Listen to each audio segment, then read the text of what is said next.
Yeah. I developed an addiction to alcohol because I was afraid to stop drinking. 8 years ago, I was fully 100% addicted, meaning that alcohol was not just something I did, it was what I needed to stay alive. I was using it to eat, I was using it to drink, I was using it to literally function.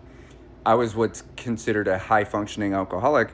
And misconceptions aside, a high functioning alcoholic is someone that needs alcohol in their system in order to function, right? Otherwise, withdrawals kick in and they literally can't operate.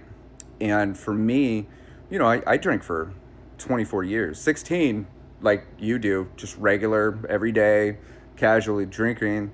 And then I started developing a dependency, but I didn't even know that at the time. It really just started because, like, now looking back, I go, like, dude, I wouldn't eat unless I was drinking.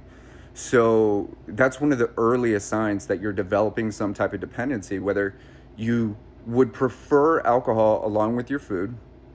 You're excited to have food because alcohol is in one way or not involved, or the only way you could think about eating is if you have to have a drink first.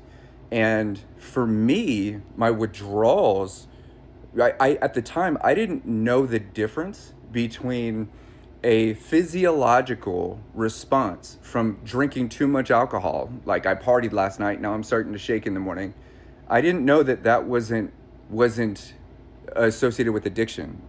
I At the time I couldn't discern whether or not I was an addict and I was an alcoholic, or I drank too much and my body is responding physiologically, biochemically to the poison. These days, as a recovery specialist, like, that's easy to point out, no problem. But the whole reason I developed a hardcore dependency, full blown addiction, without even realizing I was inching there, was because I was afraid that if I stopped drinking, something bad might happen.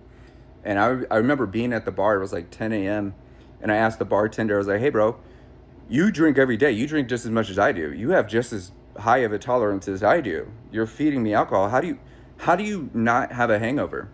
And he says, "Oh, that's easy, bro. Just don't stop drinking." That was the initial trigger for me. Like, I was sick enough at that time and enjoyed alcohol enough at the time where I was like, that makes sense. I'll just start drinking in the morning.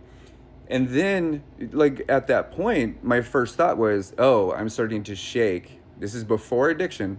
I'm starting to shake and I don't like this and I feel like crap. I'll just have a drink. Boom. Now I'm starting to practice